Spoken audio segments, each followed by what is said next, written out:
I found out my wife was cheating with my best friend, so I gave them both the scare of their lives. This happened about 6 months ago, and I'm finally ready to share, because honestly, I need to get it off my chest. I've been carrying this weight around, and maybe telling you all will help me process it. Or maybe you'll all tell me I'm a monster. Either way, here we go. So here's the deal. I'm 32 years old, and I've been married to my wife, let's call her Sarah, for 4 years. She was 29. We met in college, dated for 3 years before tying the knot. Everything seemed perfect, or at least that's what I thought, like the idiot I was. Sarah was this bubbly, outgoing person. Everyone loved her. She worked in marketing, always talking about campaigns and clients. I'm in finance, pretty boring compared to her job. We complemented each other, you know? She brought excitement into my structured life, and I brought stability into hers. At least that's what I told myself. My best friend since high school, let's call him Mark, he was 33, was always around. The three of us would hang out constantly. Game nights every Friday, dinners at least twice a week, camping trips in the summer, ski trips in the winter. Mark was practically family. He was my best man at the wedding. I was there when his dad died. He was there when I got promoted. We were brothers, not just friends. You see where this is going. About 8 months ago, Sarah started acting weird. At first, it was small things. She'd laugh at her phone and then quickly lock it when I walked into the room. She started working late more often, like 3 or 4 times a week. Her password changed. She said it was for security reasons after some celebrity iCloud leak was in the news. Classic signs, but I trusted her, you know? I felt guilty even thinking about it. I'd lie in bed at night thinking you're being paranoid, you're being controlling. This is what toxic husbands do. So I pushed it down. Then Mark started acting weird too. He'd cancel our plans last minute. When we did hang out, he seemed distracted, checking his phone constantly. One time I joked, "Did you got a secret girlfriend or something?" And he got really defensive. Said he was just stressed about work. I bought it. Then one night, I came home early from a business trip. I was supposed to be in Chicago until Thursday, but my flight got canceled due to weather and I managed to rebook on an earlier one that got me home Tuesday night instead. I pull into my driveway at around 11 p.m. and there's Mark's car. That blue Honda Civic I'd ridden in 1,000 times, parked in my driveway at 11 p.m. on a Tuesday. My heart started pounding immediately, but I told myself, maybe they're planning a surprise for you. Maybe Sarah's upset about something and called him over. Maybe his apartment is being fumigated. I came up with like 10 different explanations in those few seconds. I didn't storm in. I sat in my car like a coward for 20 minutes, hand shaking, trying to convince myself there was some innocent explanation. I kept staring at that car. I noticed there was a coffee cup in the holder, one of those fancy ones from the place Sarah loves, the place she always dragged us to. There wasn't an innocent explanation. I walked up to my own house like a stranger. I used my key slowly, quietly. The living room was empty, TV off. Her purse was on the counter, his jacket on the couch. And I could hear sounds from upstairs, music playing softly and other sounds. I walked up the stairs, each step feeling like a mile. I got to the bedroom door, which was cracked open just slightly. And yeah, I'll spare you the explicit details, but let's just say I saw enough through that crack to confirm my worst nightmare. My wife, my best friend, in my bed, on the sheets we picked out together at IKEA. I stood there frozen for what felt like hours, but was probably 30 seconds. Then I backed away step by step, like I was rewinding my life. I walked back down those stairs, out the door, got in my car, and drove to a hotel. I checked in, went to the room, sat on the edge of the bed, and just stared at the wall the whole night. I didn't cry, I didn't scream, I just felt nothing and everything at the same time. The next morning, I texted Sarah that I decided to stay an extra day in Chicago for meetings. She responded with, "Okay babe, miss you," with a heart emoji. A heart emoji. I wanted to throw my phone across the room. Here's the thing, I'm not a confrontational guy normally. I avoid conflict, I'm the peacemaker in my friend group, but something in me just snapped. Not in a violent way, but I wanted them to feel something, to understand what they did. I wanted them to experience even a fraction of the terror and helplessness I felt. I spent the next 2 weeks acting completely normal. I came home the next day, kissed Sarah hello, asked about her day. She told me about some client meeting, completely normal. That night, Mark texted asking if I wanted to grab drinks Friday. I said yes. That Friday, I met Mark at our usual bar. We had beers. We talked about sports. He seemed relaxed, laughing, telling me about this girl he was seeing. Yeah, he had a girlfriend, some woman named Jennifer. He'd been dating for about a year. And the whole time, I'm sitting there thinking, you're sleeping with my wife? You're sitting here lying to my face. But I smiled. I laughed at his jokes. I even paid for his drinks. Meanwhile, I was planning. I went to my doctor for a full checkup. I told him I wanted a complete panel, including an HIV test. He asked if there was any specific concern, and I just said I wanted peace of mind since Sarah and I were trying for a baby. That wasn't true, but he didn't need to know that. I was clean, thank God, negative on everything. But I needed that paperwork, those official lab documents. Then, and I know this was probably illegal, but whatever, I did something I'm not proud of from a legal standpoint, but have zero regrets about morally. Work in finance, so I'm decent with documents and formatting. I spent an entire weekend creating fake lab results. I took my real test results, scanned them, and then edited them in Photoshop. Changed the negative results to positive. Made sure the dates lined up. Added the hospital letterhead, the doctor's signature, everything. I printed them on proper paper. Made them look weathered like I'd been carrying them around. I also printed out information packets about HIV, how it transmits, treatment options, what to do if you've been exposed, life expectancy statistics. I made it look like I've been researching, highlighting certain passages, writing notes in the margins. Then I set the trap. I created a folder, put all these documents inside, and accidentally left it on the kitchen counter. Not hidden, but not obviously displayed either. Just sitting there like I'd been looking through it and forgot to put it away. I left for work that morning around 7 a.m. Sarah had the day off. I knew she'd find it, and she did. I got the call around 10 a.m. I was in a meeting, and my phone started buzzing. Sarah's name. I let it go to voicemail. She called again and again. By the fourth call, I excused myself from the meeting. I answered, "Hey, what's up?" And she was crying, not gentle crying, hysterical sobbing.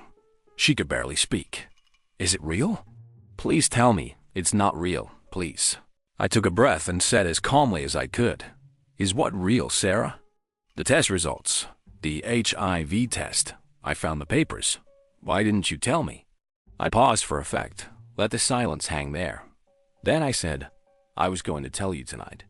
I got tested last week because I haven't been feeling well, fatigue, night sweats, you know. I got the results yesterday." She was hyperventilating.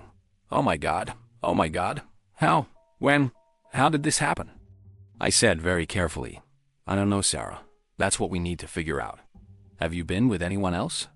Because I haven't. The line went silent except for her breathing. Then she said in this tiny voice, "What? No, of course not. This doesn't make sense." I said, "Well, the doctors want to trace the timeline. They need to know about any partners in the last 6 months to a year for contact tracing purposes. It's standard procedure." Another long silence. Then she said, "I need to come see you. Where are you?" "I'm at work, Sarah. I can't leave." "We'll talk tonight. But you should probably get tested too, like today. They say the sooner you know, the better the treatment outcomes." She was full on panicking now. "Tested? You think I have it too?" Oh my God. I stayed calm, cold even. "Sarah, if I have it and we've been intimate, which we have, then yes, there's a chance. That's how it works. And if you've been with anyone else, you need to tell them too. This is serious." I could hear her mind working through the phone, the realization hitting her. Then she said, "I need to go. I need to call. I need to get tested." "Okay," I said. "We'll talk later." I hung up and went back to my meeting like nothing happened. Within an hour, Mark was calling me. I didn't answer. He called again. 17 missed calls over the next 3 hours. Finally, around 2 p.m., he just showed up at my office building. The receptionist called me and said I had a visitor. I went down to the lobby, and there he was. He looked terrible, pale, sweaty, shaking. When he saw me, he grabbed my arm and said, "We need to talk right now." I pulled my arm away and said, "Not here, Mark. People can see us." We went outside to the parking lot. He was pacing, running his hands through his hair. Finally, he stopped and said, "Sarah called me. She told me about your test results." "I'm so sorry, man. I don't even know what to say." I just looked at him. "Yeah, it's been a rough couple of days." He asked, "Do you know how you got it?" I shrugged. No idea. The doctors are asking me about my history, all my partners, trying to trace it back. It's complicated. His face went even wider. "Your partners like Sarah?" "Yeah," I said. "Sarah's getting tested today. They want her to do contact tracing too. Anyone she's been with, they all need to know. It's protocol." I watched him process this, watched the exact moment the reality hit him. His hands started shaking. He said, "I need to go. I need to make a call." "Sure," I said. "We'll catch up later." He practically ran to his car. I let them both sweat for exactly 3 days, 72 hours of pure psychological torture. I know that sounds cruel, but hear me out. During those 3 days, Sarah barely left the bedroom. She got tested that same day, but results take time. She was a complete wreck. She'd cry randomly, stare at her phone, then cry more. She asked me questions constantly. "When did you start feeling symptoms? Did you cheat on me? How could this happen? Are we going to die?" I stayed calm. I told her we'd get through it together, that modern medicine has come a long way, that HIV isn't a death sentence anymore. I even held her while she cried, which was probably the most difficult thing I've ever done. Mark, from what I heard later, told his girlfriend Jennifer everything. Not just about the potential HIV exposure, but about the affair too. He had to for her safety. Jennifer left him immediately, packed her stuff, and moved out within 24 hours. She also got tested just in case. Mark also went to get tested. And the stress, the absolute terror of waiting for those results, of thinking his life was over, of losing his girlfriend, his best friend, potentially his health, it broke something in him. On day 3, I texted them both, told them to come to my apartment at 7 p.m. Didn't say why, just said we all needed to talk. Sarah kept asking me what it was about. I just said, "You'll see." They showed up separately. Sarah got there first, nervous, asking what was going on. Then Mark arrived, and when he saw her, they both froze. They realized I knew. We all sat in my living room, the same living room where we'd had countless game nights. And I just looked at both of them and started talking. I said, "So I know about the affair." Sarah's face crumbled. Mark just stared at the floor. I continued, "I've known for 3 weeks. I came home early from my Chicago trip and saw everything. I watched you two together, in my bed, in my house." Sarah tried to speak. I can explain. I held up my hand. "I'm not done. The HIV test? It's fake. I'm negative. I don't have HIV. I never did. I fabricated those documents to make you both feel exactly what I felt. Terror, betrayal, fear, the sense that your entire life is falling apart and there's nothing you can do about it." The room went completely silent. You could have heard a pin drop. Sarah's face went through about 50 different emotions in 5 seconds. Relief, then anger, then confusion. She stood up and screamed, "You did what? Are you insane? Do you know what you put me through? What you put us through?" I stayed seated, calm. "Yes, I know exactly what I put you through. 3 days of fear. I've had 3 weeks, plus the 4 years I spent building a life with someone who was lying to me." Mark finally looked up, and that's when I really saw it. His hair. Mark had always had this thick, dark brown hair. He was proud of it, always styled it perfectly. But now there were streaks of white, not just a little gray. Stark white patches through his hair, like someone had painted them there. I pointed at him and said, "What happened to your hair, Mark?" He touched it instinctively and looked away. "The stress." The doctor said it's called Marie Antoinette syndrome. Extreme shock can cause rapid depigmentation. It started the day after Sarah called me. I woke up and there was white hair on my pillow. It just kept spreading. Sarah looked at him, then at me, then back at him. The reality of what I'd done, what they'd done, it was all crashing down. Mark's voice cracked when he said, "I'm sorry. I'm so sorry. I don't know what else to say. I betrayed you. I ruined everything. And now I look like this forever because I couldn't handle the guilt and fear. He was right. That white hair, it was permanent. I'd researched it. Marie Antoinette syndrome. It's rare, but it happens. Extreme psychological stress can cause the pigment-producing cells in hair follicles to stop working. And once they're dead, they don't come back. Sarah turned on me then. This is psychological abuse. What you did is illegal. You can't just fake medical documents and terrorize people. I stood up then and looked her right in the eyes. You're right. What I did was probably illegal. But you know what else is? Nothing. Nothing you did was illegal, just immoral, just cruel, just a complete destruction of someone's trust and love. But sure, let's talk about legality. Mark was still sitting there running his hands through his white-streaked hair, looking like he'd aged 20 years in 72 hours. I told them both, I want you out of my life. Sarah, I'm filing for divorce. Mark, we're done. I don't ever want to see either of you again. Sarah tried one more time. We can fix this, we can go to counseling. I made a mistake, but ... A mistake? I cut her off. A mistake is forgetting to buy milk. A mistake is being late to dinner. An affair with my best friend, in my house, in my bed, for who knows how long. That's not a mistake. That's a choice. Multiple choices. Every single time you lied to me, that was a choice. I pointed to the door. Get out. Mark left without another word, still touching his hair. Sarah tried to argue more, but eventually she left too. I filed for divorce the next day. Got a lawyer, started the paperwork. Sarah tried to fight it at first. She hired her own lawyer and tried to claim that my psychological abuse entitled her to more in the divorce. She wanted the house, half my retirement, alimony. Thankfully, we had a prenup. My dad insisted on it before the wedding. He said, I'm not saying she's a gold digger, but protect yourself. At the time, I thought he was being paranoid. Now I thank him every day. The prenup was solid. She got what she came into the marriage with. I kept what was mine, and we split anything we'd acquired together 50-50. The house was mine from before the marriage, so she got nothing there. The divorce was finalized 2 months ago. Mark and I, obviously, were not friends anymore.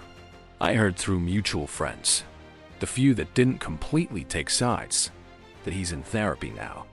Good for him, I guess. I also heard he tried dyeing his hair back to normal, but it didn't really work. The white hair takes dye differently, apparently, so even when he colors it, you can still see the streaks. People still notice. People still ask him about it. Our old friend group basically split down the middle. Some people thought what I did was justified. Others thought I went too far. A few stopped talking to all three of us because they didn't want to be involved in the drama. Mark's ex-girlfriend Jennifer, she actually reached out to me a few weeks after everything went down. She wanted to thank me, weirdly enough. She said if I hadn't done what I did, she never would have found out about Mark's cheating. We got coffee once just to commiserate about being betrayed by the same person. She's doing well now, dating someone new who actually respects her. Some people have told me what I did was too far, that I should have just confronted them and left, that faking an HIV diagnosis was cruel and potentially traumatic. Maybe they're right. I've thought about it a lot. But honestly, I don't regret it. For 3 days, they felt a fraction of the fear and betrayal I've been feeling for months. And I gotta see them squirm. I gotta watch them face consequences. The white hair thing with Mark? I didn't plan that. That was just karma doing its thing. But I'd be lying if I said I wasn't a little satisfied by it. Every time he looks in the mirror, he's reminded of what he did. That's more permanent than anything I could have said or done. I'm doing better now. I started therapy myself. My therapist says I'm working through trust issues, which yeah, obviously. But she also says I'm making good progress. I've learned a lot about myself, about what I want in relationships, about boundaries and red flags. I hit the gym, classic advice I know, but it actually helped. Not just physically, but mentally. Having that routine, that outlet for stress and anger, it made a difference. And I'm actually dating someone new. Her name's Rebecca. She's a teacher, completely different from my ex. We met at a coffee shop, totally cliche, but it works. I told her everything on our third date. I figured if she was going to run better to find out early, but she didn't run. She said everyone has baggage, and at least I'm honest about mine. We've been together for 3 months now, and it's really good. She's patient with me when I get paranoid or jealous. She understands I'm still healing. So that's the story. Found wife cheating with best friend. Made them think I had HIV to scare them. Revealed it was fake after 3 days. Got divorced, and now I'm living my best life. Yes, I know faking medical documents is illegal. No, I don't care. No one pressed charges. Probably because they'd have to admit to the affair and their own guilt. Yes, I'm aware this might make me the bad guy in some people's eyes. I've made peace with it. And for everyone asking, no, neither of them actually contracted anything. They both got tested multiple times and came back clean. The whole point was the psychological scare, not actual harm. Though I won't pretend I didn't enjoy watching them panic. Mark's white hair, though.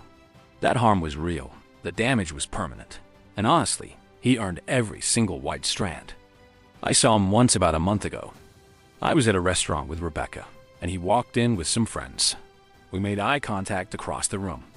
He looked away immediately, paid his tab, and left. The white streaks were still there, visible even from across the room. A permanent reminder of the worst decision of his life. And you know what? I slept just fine that night.